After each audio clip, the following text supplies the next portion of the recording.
Do I have to go to the metal detector? Yes. I have to? Correct, sir. You guys are aware of Simmons versus United States? This is what they tell us to do, man. But are you aware of it at all? I'm not aware of that specific one. It says that in that the Chief Justice's court of opinion is that it's intolerable for one constitutional right to be surrendered to assert another one. So to me, this is not. Case, it would be, go, sorry, go ahead. This is an unreasonable Fourth Amendment search. Okay. I'm just letting you guys know. Trumping your First Amendment right to free speech, is that what you're saying? Yeah, exactly. I don't have to trade my Fourth Amendment right to exercise my first. So I just want you guys to know that I'm going in here because otherwise you're not going to allow me to go in here. I believe it's unreasonable, so I'll bring it up to them again. Yep. But at least you guys are nice about it. Yeah, of course. Last time I told Lieutenant Kenny about it, he said he was aware of the Supreme Court case. I just figured you can't be aware of every Supreme Court case. Lawyers aren't aware. Certainly can't be. You know, that's not how it works, but he said he was aware of it, which is even more. He knows it, and he's still saying you can't come in. But What is it? So I can read it? Simmons versus United States. Okay. And the plain rule in that case was that it's exactly that. It's intolerable to surrender one constitutional right to assert another. I'm coming here to express my freedom of speech with First Amendment. I shouldn't have to hear Right, that's what I was thinking. and that's a reasonable search. I don't come here with weapons. This is a council meeting. This isn't court. You know what I mean? I'm sorry. Simmons, Simmons. I appreciate you actually caring enough. Do you know what year it is or not? I can look it up. Sure, but you can look it up. Thank you. Appreciate it. Every time I'm like, Nice to meet you, Mike. every time I come, Rennie. I come to council meetings all the time. True. Every time I come here, I mention it to every officer who is there, you know, at the man in the security station. There's a Supreme Court, Simmons versus United States. And in that case, the Chief Court Justice said that it's intolerable to surrender one constitutional right to assert another one. So as I come here to express my First Amendment right at the meeting, I have to go through this metal detector. Each time I keep saying, may I just go in? I don't want to be unreasonably searched.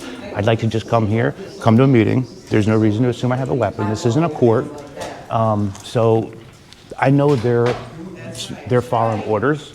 So what I'm saying is for whoever's in charge, if somebody could look into this. Last time I mentioned it to Lieutenant Kenny, Chief Bryan wasn't here. He doesn't want to hear anything about this court case. I mentioned it to Lieutenant Kenny, and he says that he knows the Supreme Court case.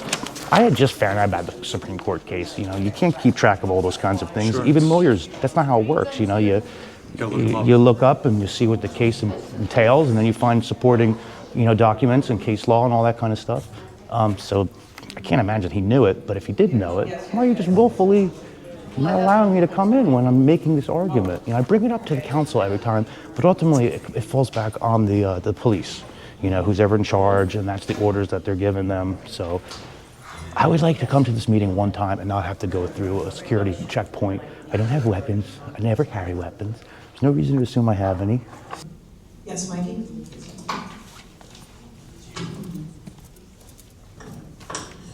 How you doing? Good evening, council. I have no problem with you calling me up. We all, you know, my name's Mikey. I haven't come to this meeting yet. I haven't given my real name because I don't feel like the council has put themselves into a position where I'm comfortable giving that courtesy. I don't mind in the future that you call me up as Mikey. We all know that's my name. But for the record, I'm not giving my name. And just a couple of things. I already spoke to Councilman Coyle out in the hallway. I told you the last 2 times you interrupted me while I'm speaking. He assured me he's never going to do it again. So we have that under control.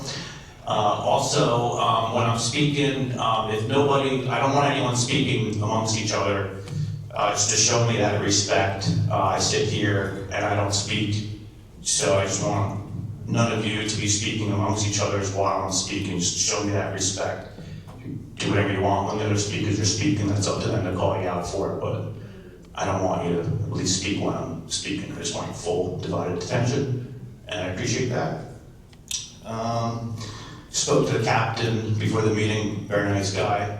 Told him about Simmons versus United States, constitutional Supreme Court law that the ruling was it's intolerable to surrender one constitutional right to assert another one. That's a Fourth Amendment violation.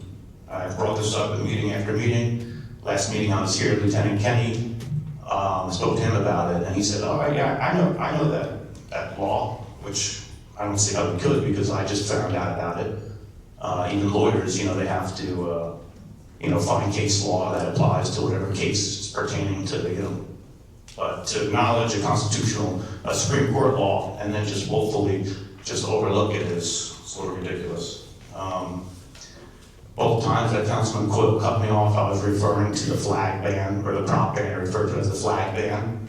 It's not a flag ban. Stop, don't cut me off! Councilman Coyle. Don't cut me off! This is what I'm talking about. Order! Councilman Coyle, you are out of order! Point of order. Councilman. You're out of You're out of order! order. Stop the clock! This is what I'm talking about, the third time! This is where Councilman he, Coyle, I'm sorry. Third time! Councilman He Coyle, you're is out out of of- order. Have respect, Councilman If Coyle. you don't stop, Look at I him. have to ask he's you. making false Like a statements. child! It was not Like a child! It was not a ban on the flag. Councilman Coyle, I'm gonna have to ask You will have the time. you to leave. You can't ask me to leave. I'm letting you. Councilman Coyle. Didn't start this time again. I'm sorry. He had 2 minutes on the clock, and then he got interrupted. 2 minutes. This is what I'm talking about. I would love to give you the courtesy to come here and tell you what my name is, but this council doesn't deserve that courtesy. You all, as a governing body, have to take the hit for the 4 people that voted for the flag ban. And you know what it was? You were banning the rights of Christo. Then you tried to ban his friends. And then before you knew it, everyone in the nation realized you were banning them. You guys remember how this happened, right? Everybody's rights were at risk because you banned one person, banned his friends. I came your name for the first time during the profanity ban. I warned you guys. I warned you guys about the road you'd be going down.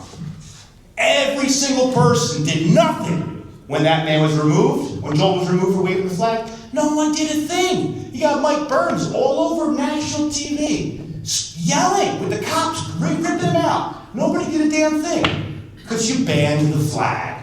So I know you did anything. You banned the flag. Am I going to be interrupted for the 4th time? I mean, Jesus.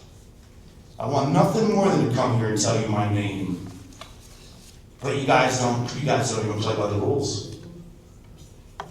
It's very, very disappointing. He can't wait for your time to be over. And if we're going to do questions at the end of my speech, I'd like to know why Councilman Coyle can't own the fact that a national mistake was made. Yes, you guys will be remembered for the flag ban, and especially the 4 that voted for it, Councilman Coyle included.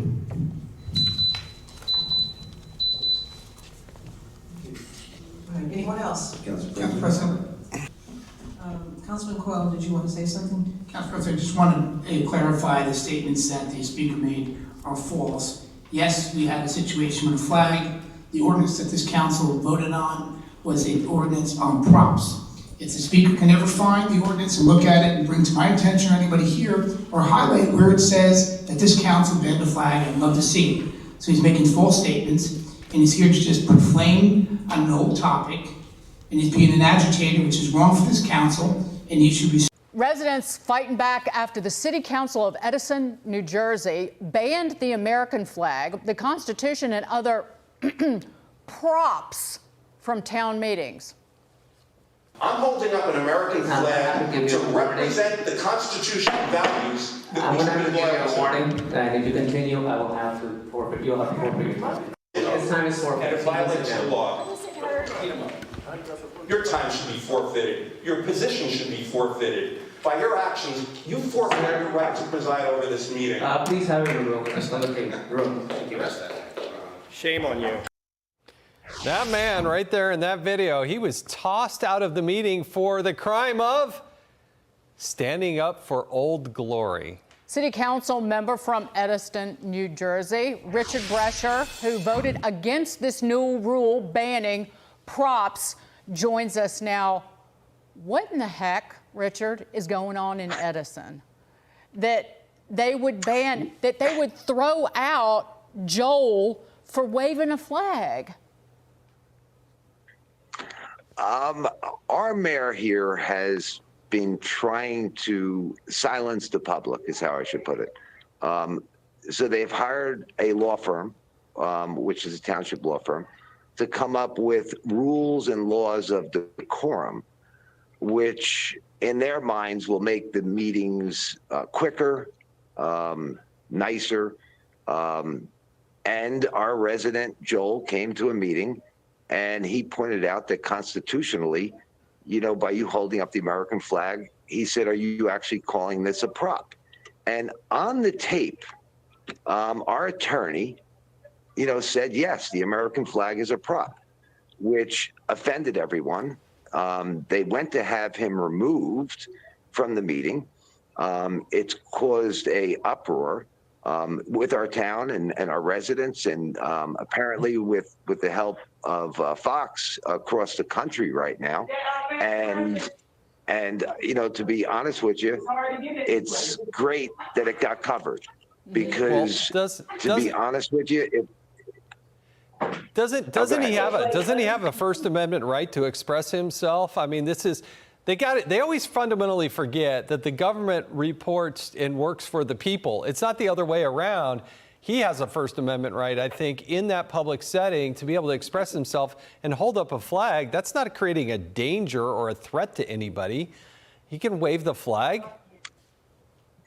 Absolutely. And I'll tell you this, there's two types of elected officials, and I tell people, there's the type that believe that they serve and they serve the public.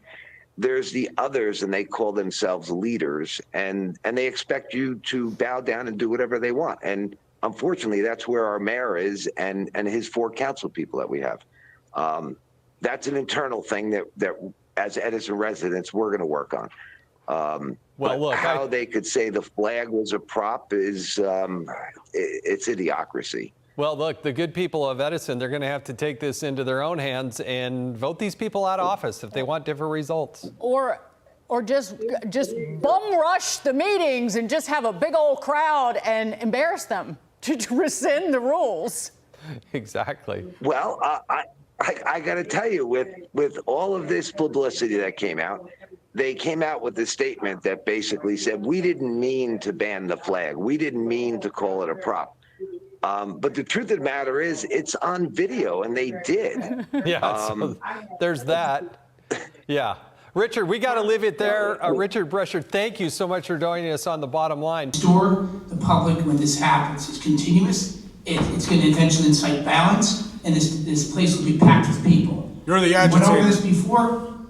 We went over this before. He's well aware of it. He asked me not to interrupt him. I will interrupt him every time he makes a false statement about this flag issue. Wow. It was an ordinance about a prop. He knows it, and I know he can do better. You got to get over it, Joe. They come here to continuously put flame on an old story and eventually just agitate the public, and eventually that will incite violence. The only one For those who are listening, for someone who doesn't give his name, okay, he wants me to respect him, and I can't talk to my colleague about something I think. As we choose, we will talk to each other when we want to. At the same time, he won't give disrespect to give us his name. Right? This is a back and forth opportunity to work with the public on issues that are meaningful. That issue at that time, we admit, it was wrong in that issue. But the fact of the matter is, this council knows, the public knows, he knows, the ordinance that was voted on this town in this council was a prop ordinance. It was not to ban a flag. Thank you, Council President. Your attorney was wrong. Councilman Coyle, I would like to remind you that your comments made at this particular time are fine. It's fine. But interrupting a speaker in the middle of their time is not fine. 3 times in a row. And so I'm going to ask you to, when you have comments, to speak at the end of the speaker's time and not interrupting. That is not cool. Thank you. Protect agitators, protect people who incite violence. You're the agitated. Grow up. Okay. All right. Russ? Were you going to pick somebody? Yes, Russ Azarello from Skylar Drive, Edison, New Jersey. To be diplomatic, it was a vote on flag banning and the United States Constitution. Hell yeah. That we were not supposed to hold it up at the podium while we were at the podium for our public speaking time, which was 6 minutes at the time. Now it's 4. If it wasn't a ban, why was our friend and Edison resident Joel Bassoff removed while he was holding a flag? Why was I at the podium holding flags, a handful of flags, and I was warned, you know, by the last council president that if I continued to hold the flags, that I would risk forfeiting my time speaking. And if I continue, then I would risk being removed from the council meeting. The only thing that saved me was I ran out of time. So, you know, it's nothing personal about anybody that's sitting up there. It's professional and business that we have a problem with. We're not allowed, and because of decorum, we're not supposed to interrupt people or interrupt the speaker or yourselves. Well, it goes both ways. Respect goes both ways. Regardless of whether you know somebody's first name, last name, their address, it's irrelevant. What matters is the point that's being made.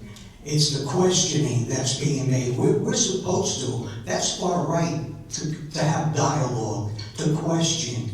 That's our right, and we deserve answers. He just wants to go home. Look at him. Then we also discussed Stephenville Island path. I think that's a great path that connects the housing complex all the way to Grove Ave, and it's very safe. It's between the two. All right, I'm ready to go. Me too. This is Mikey. He put Coyle in his place. Put him in his place. Now I only have one son that lives with me. Oh goddamn! You guys missed it. You weren't in the room when Margot said for Coyle to be removed. Oh really? Yeah. And there was no officers to remove him. I mean, is it the same way if a council president says remove this man? Are you allowed to do it? Would you do it? Well, it depends. Wait, because it doesn't depend for us. That's why I'm asking. So if she says for me to be removed, you're going to remove me. But if she says for him to be removed, you're not going to remove him? Who says for whom? Who's the council president? So council president is Harris. Okay. She said for Councilman Coyle to leave. All right? He refused. And then there was no police presence. All right, well, unless she specifically directed us to escort him out of the council meeting. But here's the thing. Nobody actually directs you guys to remove people. You hear it and then you just go. Did you see when they tried to kick me out the last two meetings prior? Yeah. You did? For what? Playing an interaction that happened in these chambers? Yeah. Guess what? I'm gonna do it again. And then I'm not gonna stop. I was playing, you know, when Christo and the thing between Christo and the BA? So you were playing this. I was playing this. So this isn't the exit, this is you were playing this. I was playing this. South Jersey or North Jersey? Would you like my husband to come outside? So I was playing this video, and it happened in here. And they said I can't play the video. Well, guess what? I'm playing that video because there's litigation. Well, it doesn't matter. It's something that happened in these chambers. It's something that the members of the public need to be aware of, and I feel like I have the opportunity to address it, and I should be able to address it. Yes, sir. So, you know what drives me nuts? You know what really drives me nuts? What? The cops, right? They go in the meetings, right? And they literally leave their cop cars on for fucking 2+ hours. You know what they like to say? Oh, because of my computer and all that shit. No, what they like to say is in case there's an emergency, they can immediately use it. Yeah, but they're not going to leave. What they're doing is they're running the clock because this way they have so many hours that they have to be patrolling. So all these security things that they talk about, cops aren't being patrolled. Right now, he's getting hours that otherwise looks like he's patrolling the streets. Oh, gotcha. This is what they're doing. Oh, the computer's open. The computer's open. You know what I mean, though? This is how they're getting their hours. You see that? The computer Because they're is not open. patrolling the streets. It's nothing though. But they shouldn't nothing. be doing this. But he's getting time on his thing. Right. He's double dipping. You know what I mean? Yeah. He's getting hours for just sitting here. That's why they do it. Insane. Oh, there's my flag. Okay.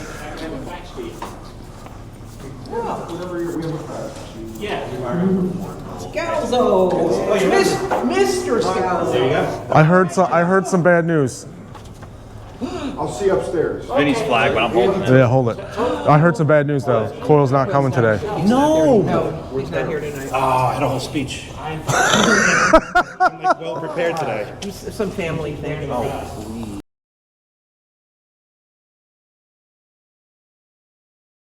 not in Madison. All right, so we'll read No, those. that's a big ass job. I know Anthony was talking about security here. So we have, I think, an officer over here, and then we have an officer there, one over there, another one outside. I would love nothing more than to have maybe just one. Why do we need four? I mean, this building is attached to the police station, so if he called for backup, they'd be here like this, right? Just saying, but we don't think we need 4 officers in this chambers. I know an officer said something about, well, we've had threats, like bombs and stuff. Well, I mean, 4 officers isn't going to save you from a bomb, that's for sure. I want to talk about the importance of transparency and accountability and the rights of the residents to know what's happening in their local government.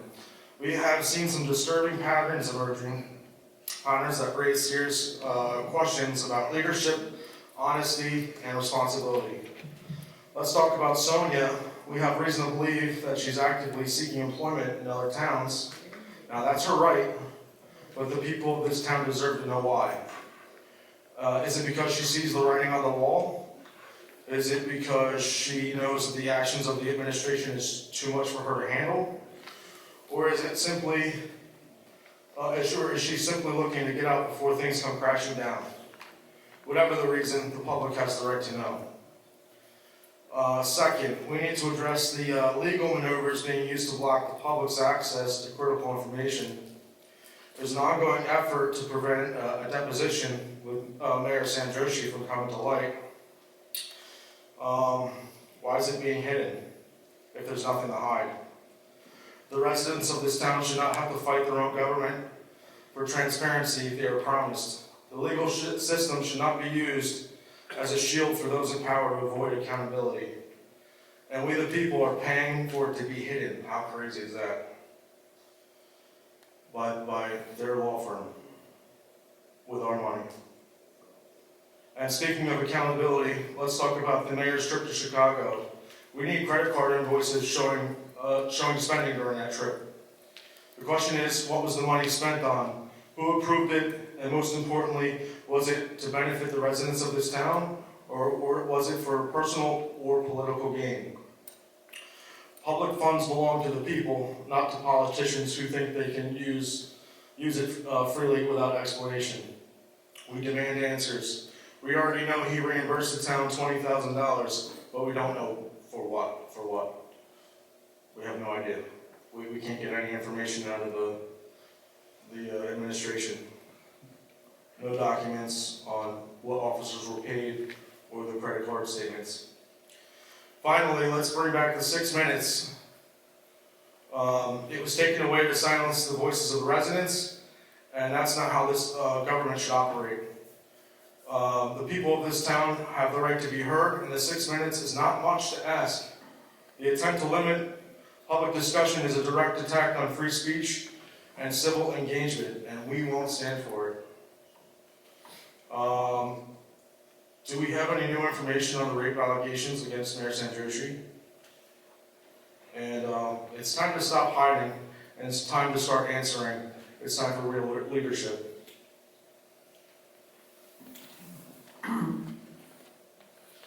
Mr. Scalzo? Nothing. I'm David Scalzo. I work with The Great Truth, and my contact information is scalzophoto.com. And as always, whenever people say racially insensitive remarks, I like to say I think the individual sounded foolish, but I'm glad Margot did not shut down the meeting or tell him to leave or anything like that. You respected his free speech to say racially insensitive things. I appreciate that. In a place like Woodbridge, they hate free speech over there. They shut it down immediately. You can't even directly criticize a politician. It's ridiculous over there. So actually, Edison has many advantages in terms of that. Because when people can speak freely, it's like a pressure valve, and it helps to solve problems.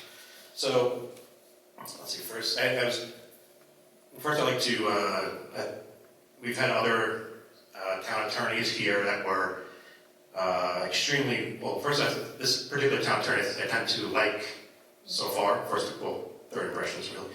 And he's much better than previous town attorneys. There's one guy in particular who was extremely rude, and he has these hissy fits and these temper tantrums, and he can't handle basic communication skills. So, and I think we all know who that individual is.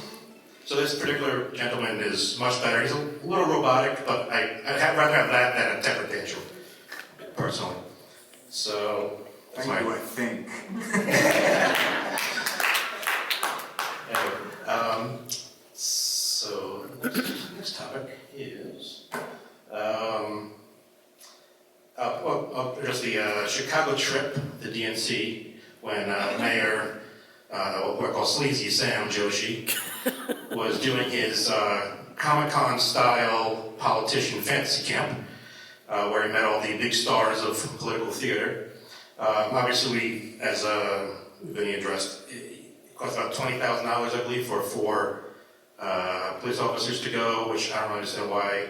Obviously, at first it was the taxpayer money that he reimbursed it, but why would you waste your campaign money on 4 bodyguards? Why not 3? Why not 2? Most people have 0 bodyguards, and why would you just recklessly waste your own money, or your campaign money? I don't really understand that. And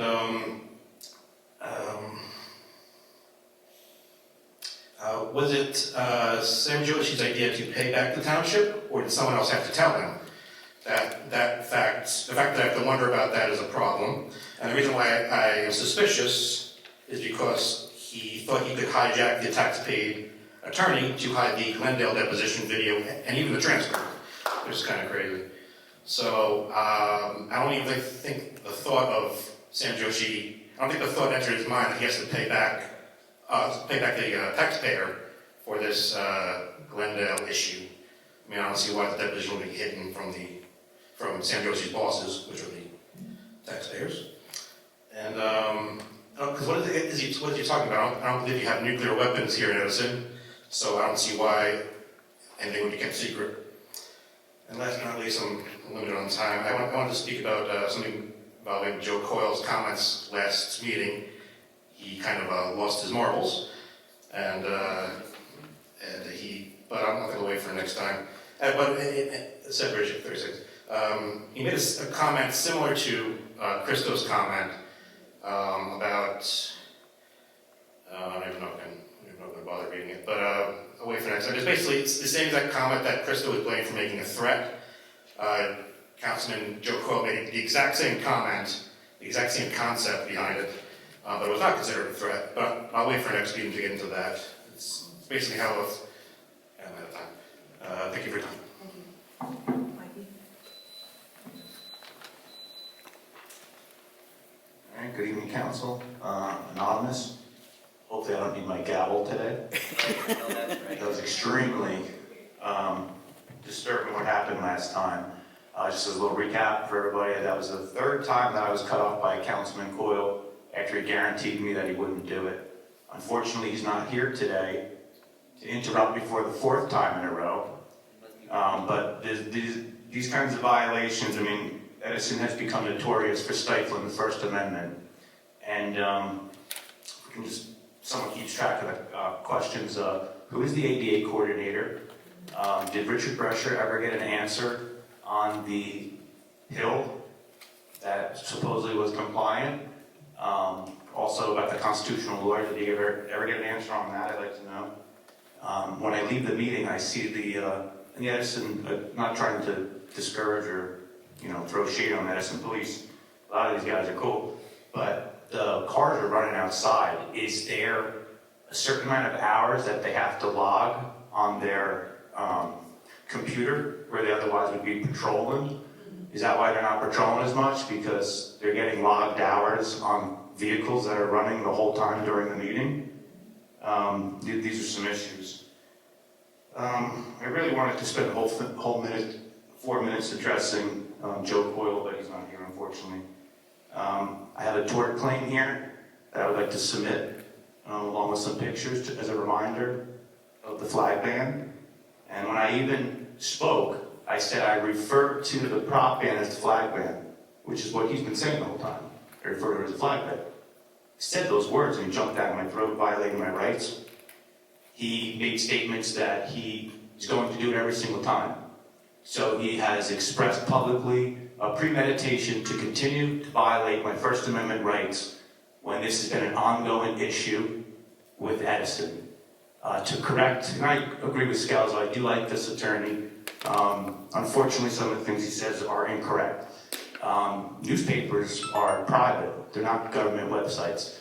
Bronco versus Carteret says that these social media platforms are government public forums.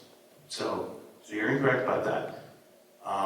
You can't block comments on a Facebook page. Kelly Yade from Hamilton, she was sued, $40,000 the township had to pay, and they weren't even seeking punitive damages. It's just the principle about it. Can't disable comments, can't block members of the public. It's a government official page, these social media platforms. So hopefully you can catch up to speed with that awareness, because as a township attorney, especially coming from this law firm who has, I believe, actively done some of these things to create litigation to get paid on the back end. You know, they're playing tug of war with people's rights, and then they get paid on the rope when they go to litigate it. So I'd like to submit this tort claim. Joe Coyle has opened up the township to new litigation, new lawsuits, and he slandered me. He defamed my character. He made statements saying that I was coming here, put me in a framework, that I was in, my comments were designed to agitate the public and incite violence. That's slander, that's defamation, and all I was doing was exercising my First Amendment right. And I appreciate you, Councilwoman President Harris, for protecting my rights. When he called a point of order, the next words that came out of his mouth was, he shouldn't be doing this.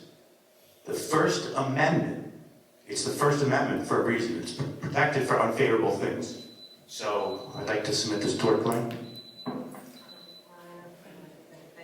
Council President, I'm going to address the two things that were directed at me.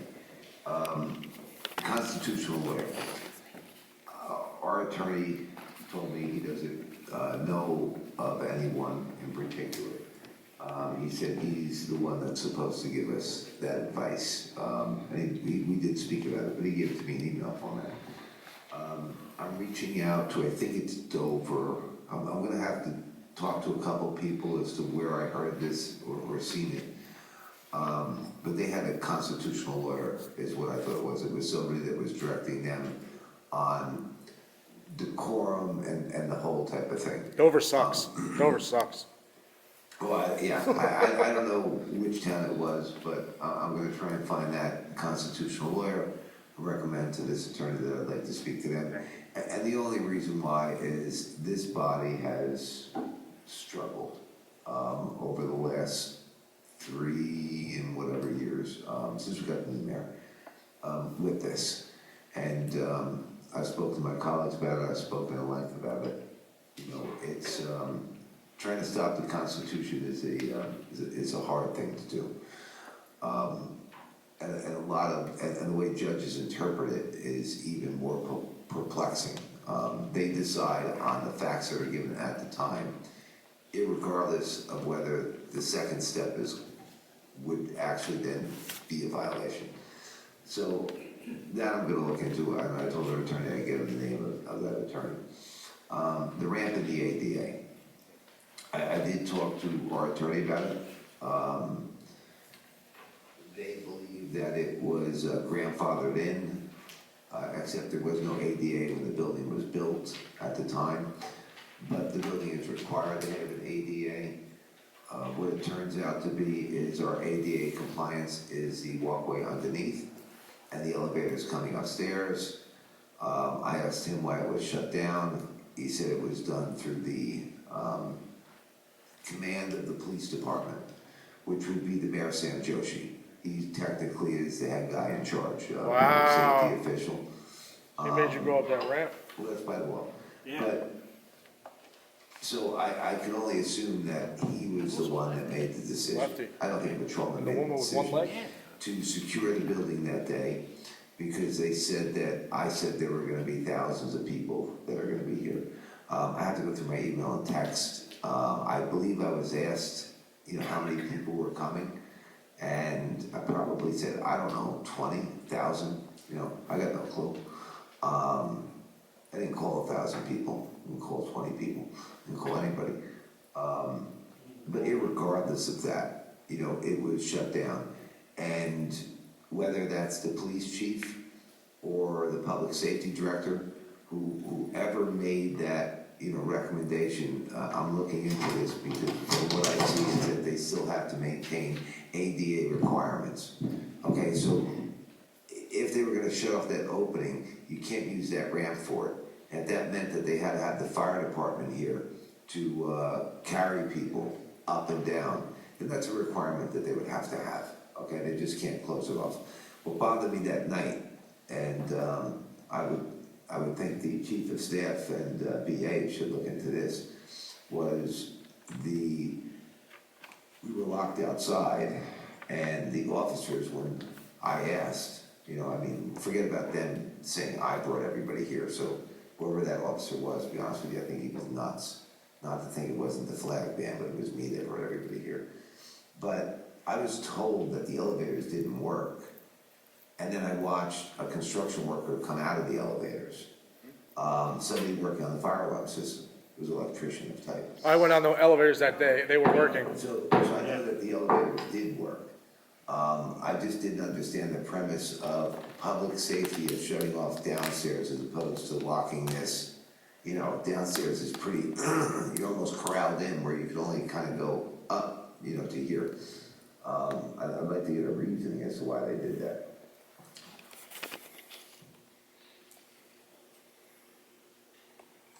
I believe the township attorney provided in terms of the public safety decision aspect of it. I can speak for myself. I came down at about 6:45, I believe, or quarter to when the meeting started, and I did indicate to the public safety folks to open the doors and let the public in, being that there was a larger crowd and people were anticipating to come in due to the weather. So I believe about 10 minutes before the start of the meeting. It's legally required. Brought in. Right. No, my question was, they locked off the downstairs. Anybody that's been into this building here, you can come in this right over here, right? And you are right by council chamber. But if you're downstairs at the entrance, there's only one way to go up, and it's the staircase right there, which is the same distance roughly to that metal detector. You know what I mean? So there really is no difference.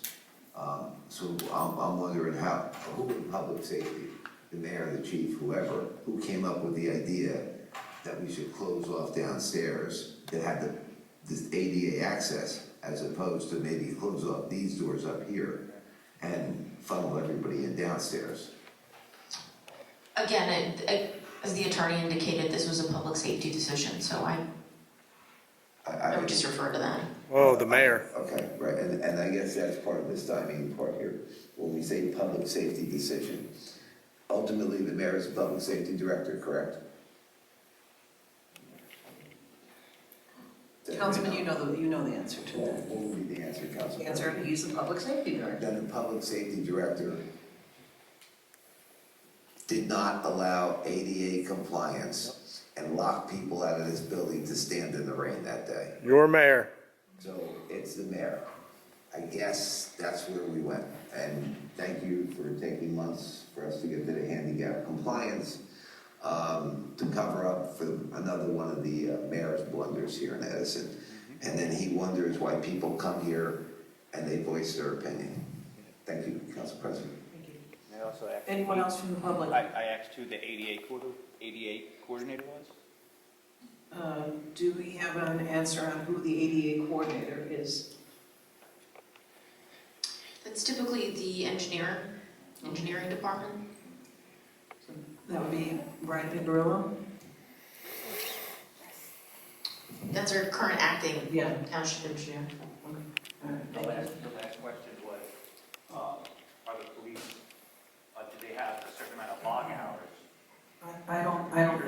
don't think we're at liberty to be answering that question. I don't think we're at liberty to be answering that. Thank you. The officer's right there.